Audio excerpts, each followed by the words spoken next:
The new year's almost here, and with that, of course, comes nails. I wanted to try using this Dark Flash set from Rozyhip to do something simple yet glitzy to ring in the new year.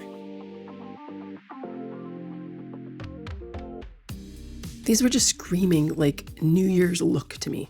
So my preference is typically always like silvers, and this silver is just incredible. I love it so much, and I managed to do such really cool looks with it. But I opted for something a little more New Year's-y, and that was the gold coloring, or a hint of gold. And so I felt like it just kind of gave a little bit more of that New Year's effect on my samples. So as much as I might have wanted to run with the silver, it's going to be the golder one, the RG27, that I'm going to be playing with. Okay, I'm not gonna lie, the holidays have taken a toll on me and I'm feeling pretty burnt. I'm usually all about trying new techniques and stepping out of my comfort zone, but I just don't have anything left in the tank for that right now, so I'm going with simple elegance for this one. As I head into the new year, I want to try and focus on balance with my channel to avoid total burnout. I'm thinking of trying out live streams and see if that helps take some of the pressure off while I try and learn a new editing program to hopefully speed up my process down the road. Do you guys enjoy watching live streaming nails? Is it a good idea, do you think? So this design should be relatively quick and easy and still turn out really stunning. So I'm just working with two colors for my base. I've got my RG27 from Rozyhip Dark Flash, and that's going to be the majority of the base on my nails. Although I am going to go in with one using a pure black cream. And I am looking to build the color right up in this glitter. So that will take a few coats. I'm thinking probably 3 is what I'm going to go with. Like 2 coats does good coverage, but that third one should really bring out a lot of that color. Because this polish is really interesting in that all of the color is coming from the glitters. The suspension liquid, the gel polish, the syrup that it's all sitting in, is actually clear. So they're really handy to put on designs because it's not going to affect whatever base color you have, seeing as how this is simply going to layer over top of it with a sheer syrup. But then you're going to get the color pop from those glitters because they're fabulous. And while those ones are curing, go in with my black. And this is a really good coverage black, but I'll still go in with 2 coats just to be sure that I have a nice, solid, consistent color down. My first layer has cured, so I'm going to go in with my second coat of black. And I think 3 coats should probably do it. It's done a pretty good job of building that up. Now what we're going to be doing is mostly stamping. So I'm going to be wiping these down with alcohol to get rid of the sticky tacky layer. But what I'm going to do first is, because this glitter is a little bit gritty, my edges do have a bit of glitter grit onto them. So since I have to wipe them anyways to get off that sticky inhibition layer, I'm just going to go around my edges first and get rid of that little bit of grittiness that's sticking out, because it'll help later down the road when I'm putting my stamping down, because it is stamping that's going right to the edges. If I was stamping just a typical inner design that didn't overlap the edges, then this wouldn't necessarily have to take place. I would just cover it with my top coat and it would be fine. But since I am going in with a stamp over it that's gonna flow over top of the edges, I do want to make sure that the surface is nice and smooth for that. And while my top surface is smooth because it levels really nice, my very, very outer edge does have that little bit of grittiness to it. And my design might not lay over it perfectly if I don't clean it up a little bit first. So nothing serious, just a quick swipe around. Now that my edges are all nicely filed, I'm just gonna go in with a lint-free wipe that's got alcohol in it and just remove that sticky inhibition layer and any dust from my very light file. So that'll prepare our surfaces for our next stage, which will be stamping. This is certainly not a required step. I just feel like it gives a better finished look overall once my design goes down. Now that I've got this beautiful base prepared for all of my nails, it's time to go in with the decor and some stamping. Now this typically is the hardest part for me because I really struggle at trying to figure out how to lay out my designs and what they're going to end up looking like. Now the best part about stamping is that if you're not liking the way that something looks, you can always wipe it off and try something different. And as I took a closer look at my design idea and thought it through, I realized that I didn't like the way I set this up. I would prefer that my center nail be the black accent, not the ring nail for what I'm going to do. So I'm repainting. I'm switching the colors on these two. I've always been dying to play with these plates. I find this really cool twisted French tip to be such a neat look. And I've just never had a chance to try it on something and see if I could pull it off. So I'm going in first with my thumb and pinky on the same design. And of course, they're very different sizes. So I'm going to be using my resizing stamper. So I'm starting off with a regular size. And then I'm going to make it bigger by twisting that. Oops. There we go. And now hopefully I will be able to get this placed on here.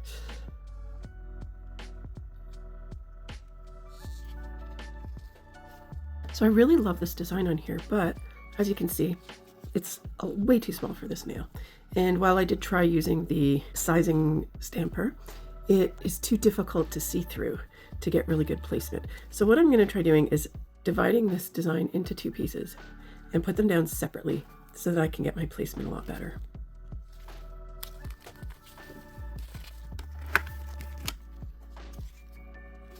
All right, so this should be a little easier. And then I'm going to go in with the other half.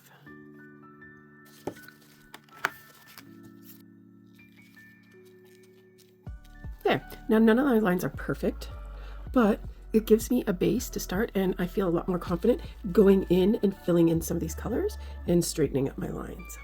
Now I'm going to see if this one will work shrunk down for my pinky. I might end up having to separate it too. We'll just have to see. So this is my resizing stamper, and it's going from big to small. I still don't know if that's going to be small enough for my little pinky. Yeah, it almost cuts it. But I will have to go in and clean up some lines. Again, with this one I may find that I need to do them separately, but we'll see. Yes, we definitely need shrinkage here. I don't believe I'm going to need to shrink it completely. So I'm going to go in with just half a turn and see how that helps. So there's my design. Pop it off. And that one's not too bad as far as size is concerned. So now I'm going to go in with a little alcohol on a cleanup brush because I actually want to remove this line. So I'm going to go in again with a shrunken design.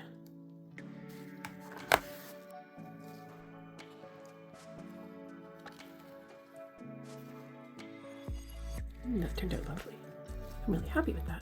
Now before I clear up my stamping, I'm going to go in on my black nail as well with this very light gold color because I just need my base down so that when I go to color over it with the glitters, I'll have a nice defined line to work around.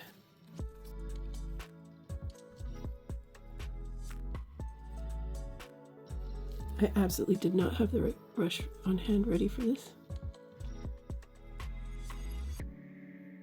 But I'm going to make do. And again, it's not the end of the world. This is just putting down a base for my outline so that my glitters aren't kind of like lost on the background. They have a defined line under them, which will give it a much cleaner look. So now that my stamping is all done, I'm just going to go in and do a little bit of cleanup in the areas that I don't like where the stamp landed, because it can be difficult to like line these kind of stamps up perfectly. And that's where my black gel polish is going to come in handy. So the stamp is great. It gives me my design and lines to work with. But now I can go in with my black gel polish and just kind of clean it up. make sure that my edges have all got color where they're supposed to. Now you might be asking, why do I bother with the stamping if I'm just going to go in with gel paint and fix things up? And that is because I am not a skilled painter, not in any way, shape, or form. And I'm not even good at coming up with like my patterns and that. So by using a stamp as like my stencil and my outline idea, I can then turn around and go in with my gel paint and clean anything up and adjust anything, and it still gives me that design element to start with and to know my placement and where I should be putting everything. And then I can also just tidy it up and make it a little nicer if my stamp didn't turn out perfectly. I think this is also part of what's really been helping with my line work. So here I am trying to take some of the liquid gel away, but leave behind the glitter. This way it's not going to build my glitter area up way too high. It's going to keep that nice and low profile, but yet still really pack a lot of that really good glittery goodness into there. And of course, having my stamped pattern in a matching color means that I've got nice, clean, crisp lines, and yet there is a base color under there just in case I don't have enough full coverage to block that black out from underneath my glitter. So that works really well. So now with all our lovely stamping done and our glitter tip finished, I've just gone and taken a standard file and just kind of smoothed out any of the excess bumpiness from going so thick with the glitter here, just because I really wanted to make sure I had really good coverage. So it did make it a little bit lumpy bumpy. And I just wanted those edges nicely smoothed out and to make my surface a little nicer so that I can go over with just a thick top coat, and that's it. And that will cover it all really well. And then they're looking a little plain still, some of them, right? These two and my center. So I'm gonna hit them with some rhinestones and jazz them up just a little. So because my glitter layer here raised it up quite a bit in those areas, I'm just gonna go over this with a base coat, seeing as how I'm gonna be putting rhinestones down here.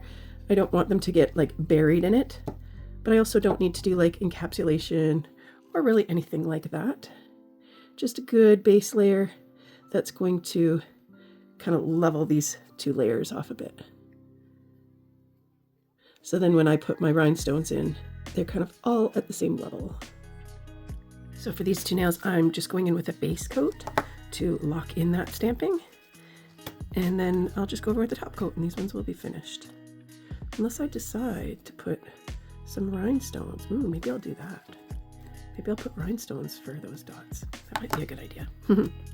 So I've just gone over these with my Jinbei Ivy Gum Gel because that's gonna give them a really sticky layer so that I can play with my crystals and see kind of like which ones are gonna work. Because I don't really have too much of an idea, and I don't work with crystals a ton, so you know, it doesn't come second nature to me, placement and what I might do with them. So this way I can pop them on and they'll stick, and I can kind of get a better idea without them sliding around on slippery jewelry gel stuff everywhere. So I played with my crystal layout a little bit, and I'm thinking I kind of like that. Maybe adding in a couple of tiny crystals for my dots. Let's see. Yeah, I like the look of that. Okay, so I'm going to put down some jewelry gel and set those in.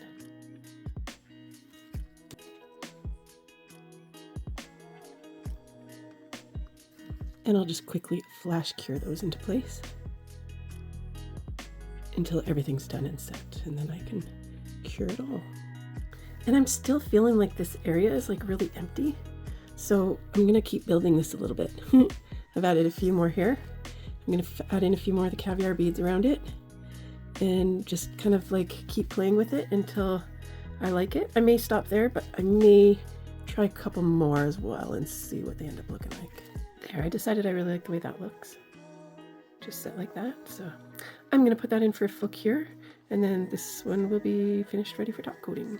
I wish I'd had a little forethought and not let this drip down so low.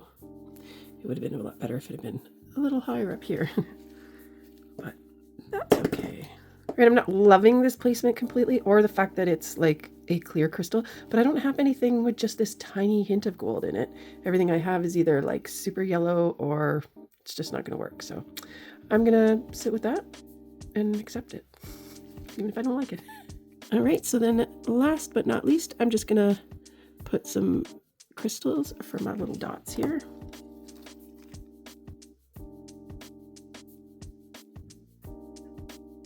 And I think I'll just do the one and leave the flourish by itself.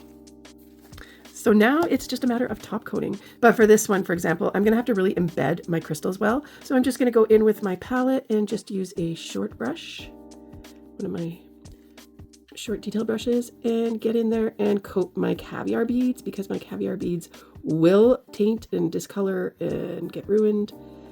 And so those need to be covered. But my crystals do not. If I cover my crystals, it will lose some of the facets of the shinies. So we do not want those covered, which is why I go in with a short brush, little tiny liner brush here, and do those all up very delicately. And here we are with our final results.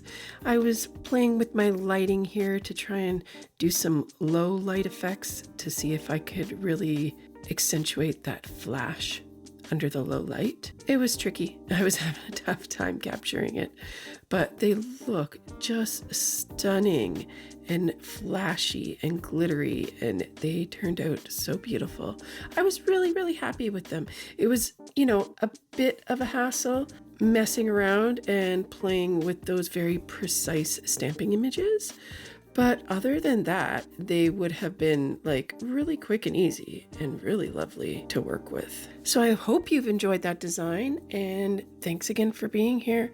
Of course, until next time, don't forget to love your nails. Bye.